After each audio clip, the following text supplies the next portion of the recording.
teu povo te recebe nessa manhã, Senhor, adorando ao Senhor. Se não for a tua presença, de que vale tudo isso? Se não for o Senhor estar presente no nosso meio, de que vale essa reunião?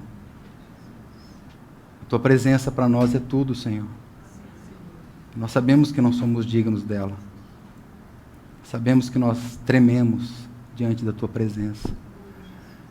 Então venha mesmo com o teu poder. O Senhor sabe de tantas coisas que os nossos corações têm passado nesse tempo. Mas tudo cai diante da tua presença, Senhor. Nada subsiste diante da tua presença. A nossa alegria, Senhor, é a tua presença.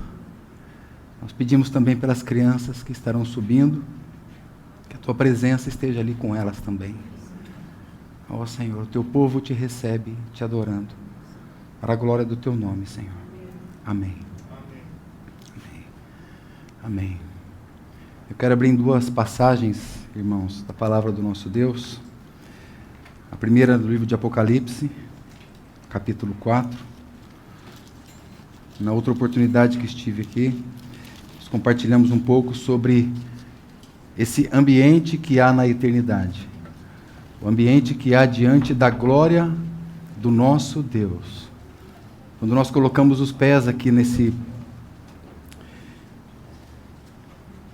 capítulo, algo diferente do que vinha nos capítulos anteriores começa a acontecer.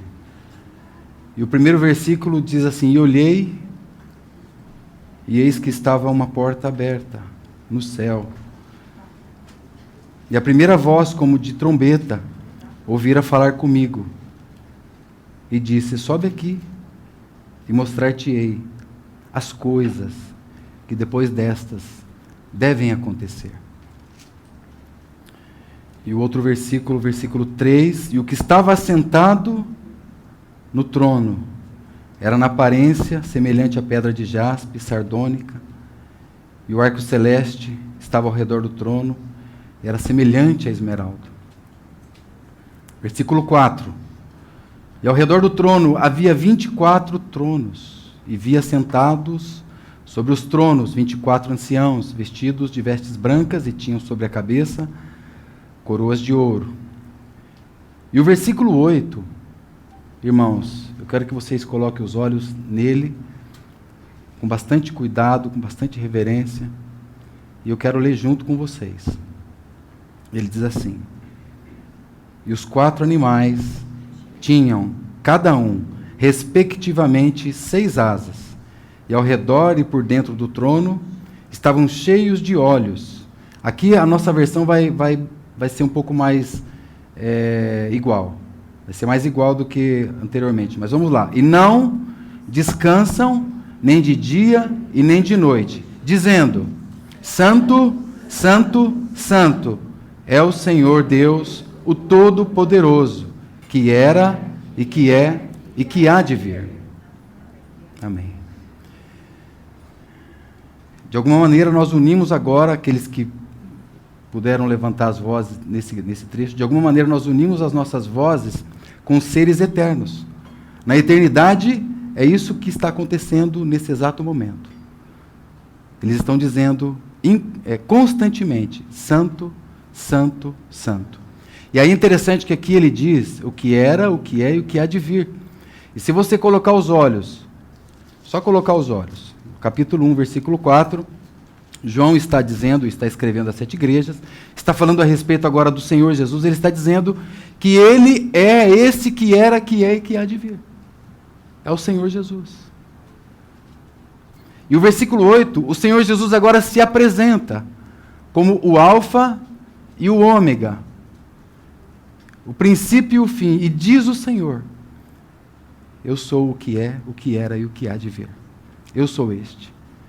Este que vocês estão lendo aí agora e falando, alguns com mais timidez talvez que o outro, eu sou este, que era, que é e que há de vir. E esses que vocês estão dizendo, Santo, Santo, Santo, sou eu. Mas eu quero ir para o segundo texto, que é onde nós vamos nos deter um pouco mais. Isaías, vamos voltar lá para o Antigo Testamento. Isaías no capítulo... Qual o capítulo? Isaías 6. Isaías 6. Então nós vamos ver agora a mesma cena que nós vimos em Apocalipse. O Apocalipse é o livro que está consumando todas as coisas.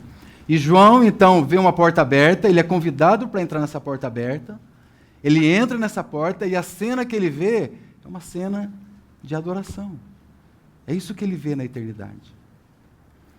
E aqui no capítulo 6, no versículo 1, diz assim: no ano em que morreu o rei Uzias, eu vi o Senhor assentado sobre um alto e sublime trono, e o seu séquito, ou o seu manto, ou a sua orla, enchia todo o templo. E os serafins estavam acima dele. Cada um tinha 6 asas. Com 2 cobriam o rosto, com 2 cobriam os pés, com 2 voavam. E clamavam uns para os outros, dizendo, vamos ler junto de novo? Vamos unir as nossas vozes a esse tempo eterno? Santo, Santo, Santo, é o Senhor dos exércitos. Toda a terra está cheia da sua glória. Amém, amém, aleluia.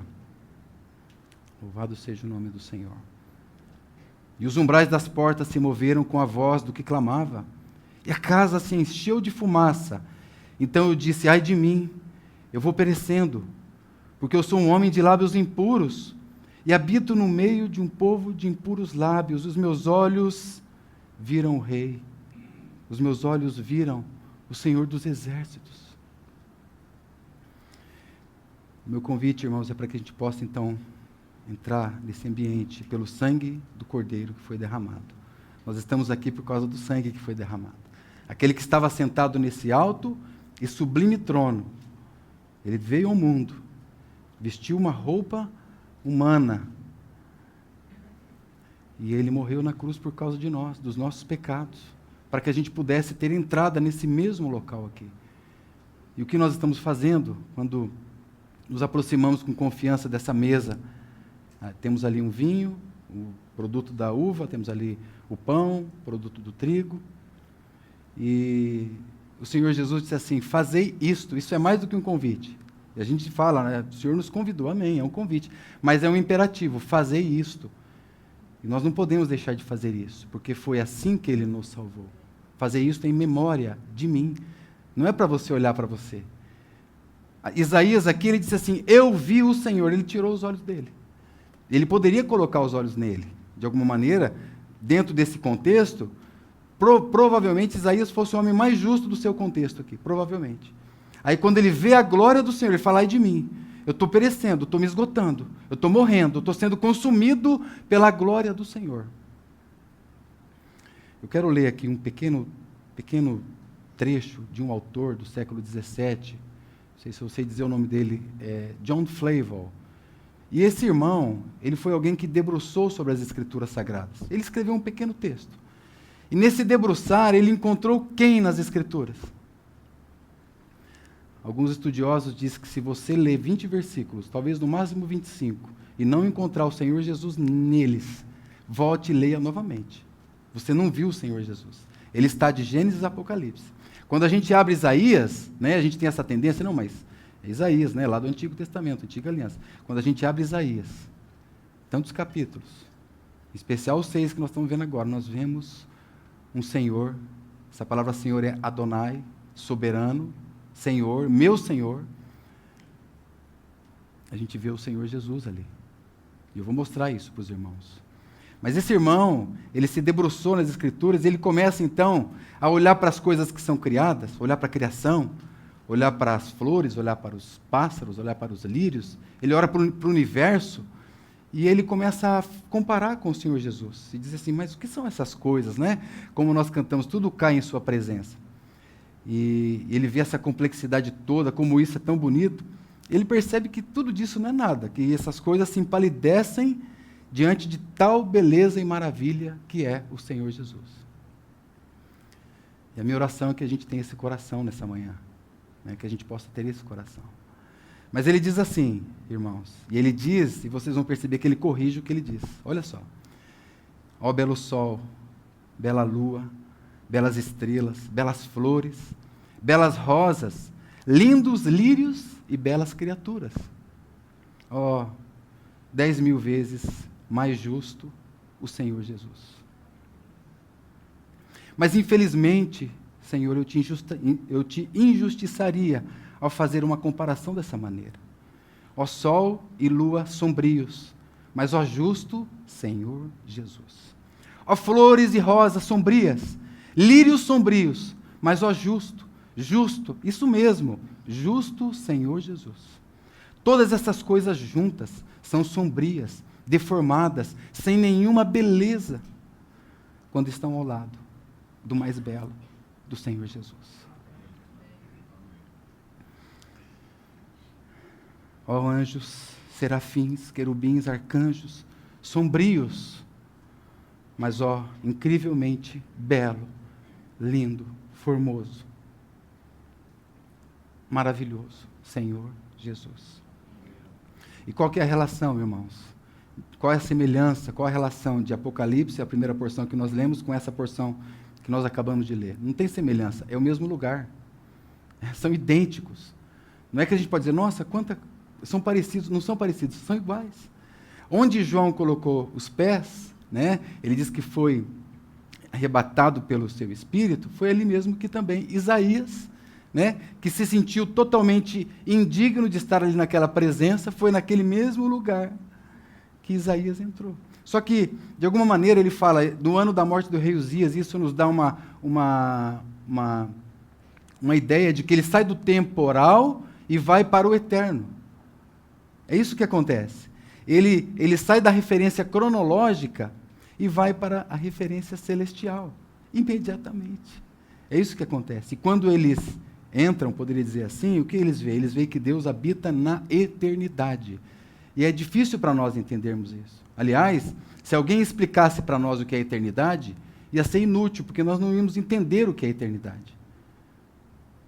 Mas o autor aos Hebreus, ele vai dizer que, só vou fazer essa referência, né, que Jesus está lá coroado de honra e de glória. Aquele Jesus que por um pouco de tempo foi feito um pouco menor do que os anjos, ou seja, na carne, por causa da paixão da morte, por causa de você, para morrer no seu lugar, para que pela graça de Deus ele provasse a morte por todos. Pela graça de Deus. Então, esse local é o local de paz mesmo. É isso que eles acabam vendo ali, mesmo apesar de haver um tremor, não só por parte de Isaías, mas você vê que houve um choro por parte de João. Então, esse é o coração quando está na presença de Deus. Um coração contrito, um coração, como disse aqui Isaías, ai de mim, estou perecendo diante da tua presença. Estou sendo consumido pela tua presença. Irmãos, o mundo hoje, a plataforma já está praticamente estabelecida e tem muitos cristãos orando pela paz no mundo. Muitos cristãos que estão orando pela paz no mundo. Ninguém é contra a paz aqui, amém? Ninguém aqui é contra a paz. Mas não é que nós buscamos a paz, é que Jesus nos deixou a paz. E Ele nos deixou a paz para que nós tenhamos paz, e não para buscarmos a paz.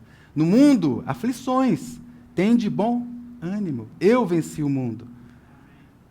Então, irmãos, nós não buscamos, porque Ele já nos deu. Nós não temos a paz que o mundo tem. Nós somos possuídos pela paz que é o Senhor Jesus.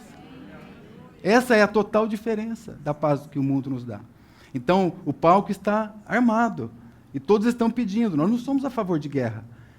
Nós não somos, mas nós temos que ver a nação que nós somos. Porque Isaías disse assim, Santo, Santo, Santo é o Senhor dos exércitos. Qual exército é poderoso nesse mundo diante da presença de Deus? Ou será que está acontecendo algo que passou por esse trono? Porque foi isso que ele viu também. Os dois viram um trono. João viu um trono. Não são dois tronos.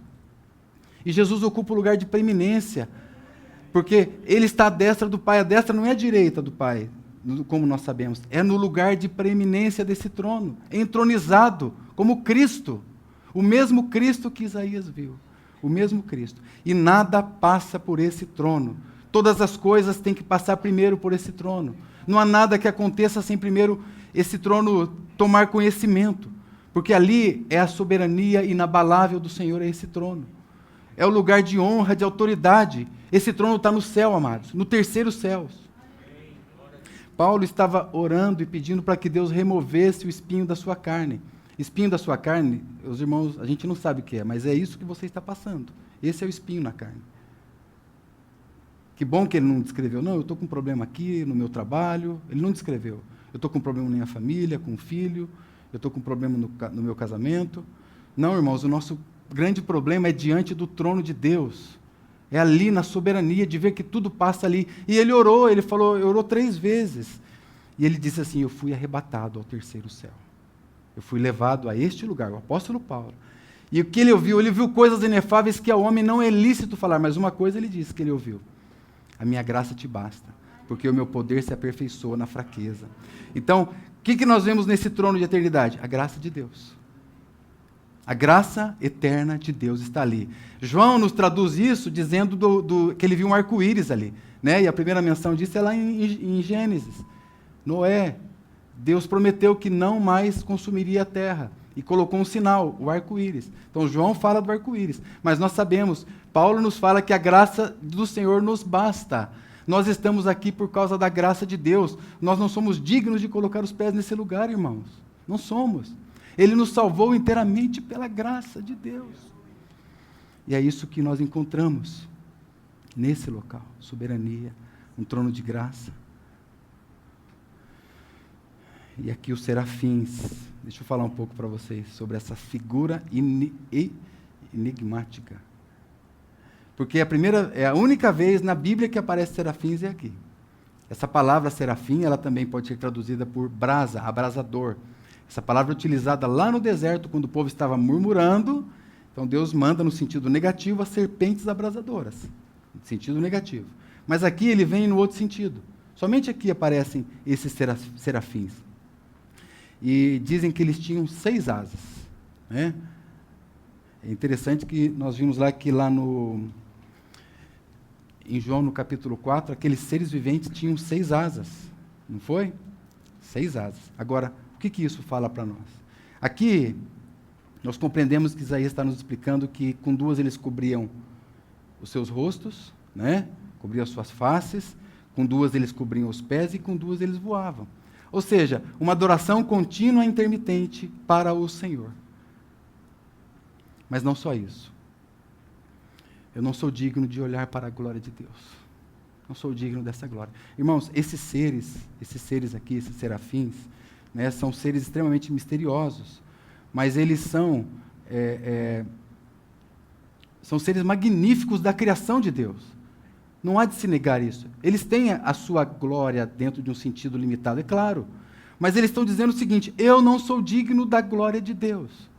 Então, quando você vê que ele está tampando o rosto, cobrindo os pés e com 2 voando, é porque eles estão todos cobertos dizendo, eu não sou digno do que o Senhor fez por mim, eu não sou digno. Nós podemos traduzir dessa maneira, né? Claro que os serafins estão lá e o Senhor não morreu pelos serafins. O Senhor morreu pelas criaturas. O Senhor morreu por nós. Agora, eles estão dizendo, eu não sou digno de olhar para a glória de Deus. E eles cobrem os pés dizendo, eu não sou digno de estar aqui na presença de Deus.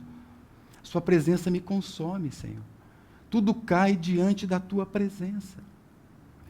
E essa palavra que eu disse para vocês, serafins, né, eu disse que é traduzida também por abrasadores, que é algo que queima. E isso significa que eles não são seres mornos e não são seres frios, mas eles estão queimando de devoção àquele que está sentado no trono.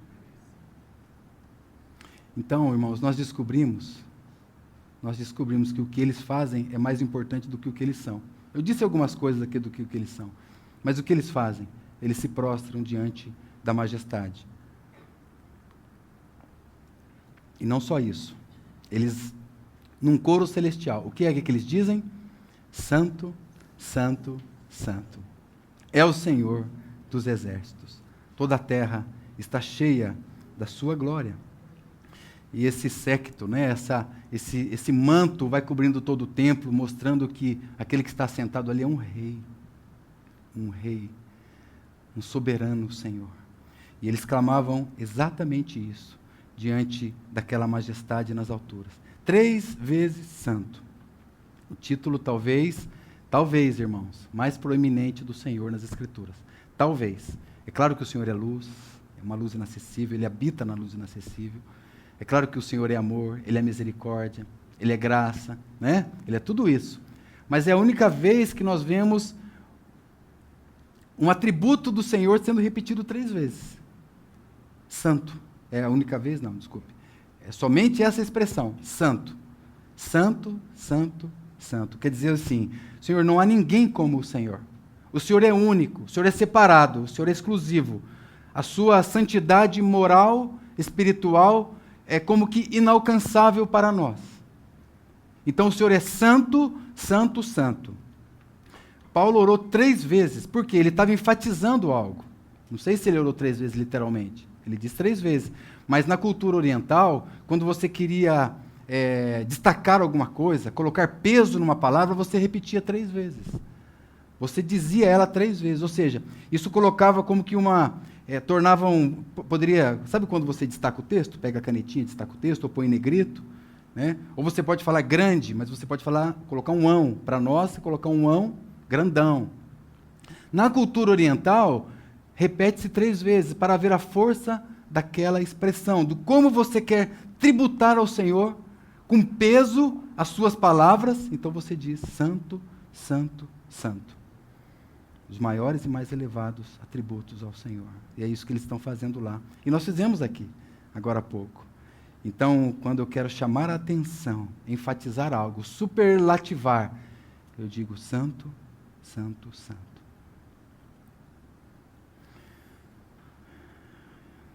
E eu disse que eu ia mostrar para os irmãos quem foi que Isaías está vendo nesse trono.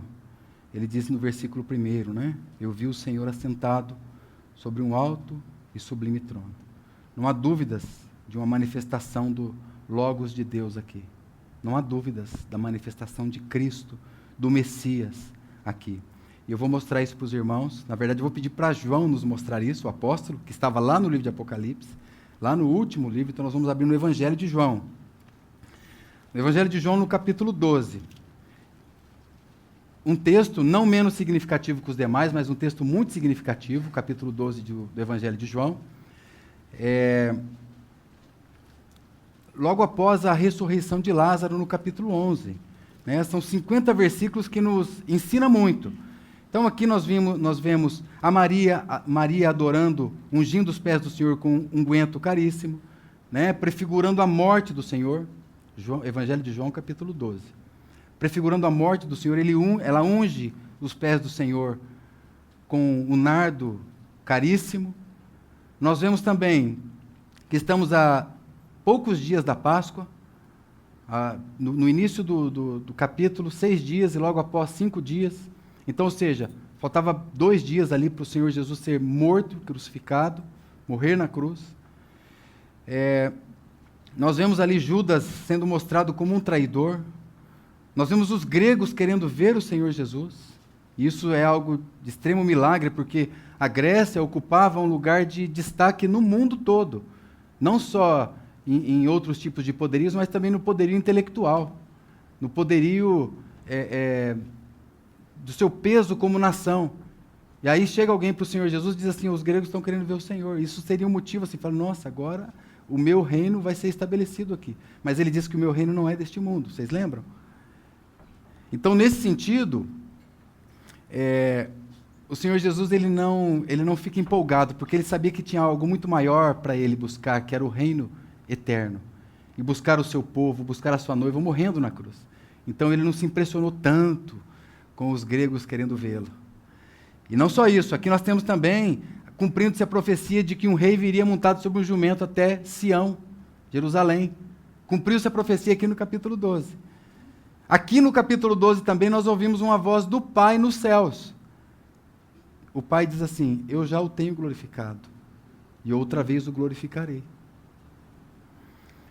E como é que nós podemos saber que Isaías viu o Senhor assentado no trono? E como é que João pode nos explicar isso? Veja comigo, capítulo 12, versículo 41. Isaías disse isso quando viu a sua glória e falou dele.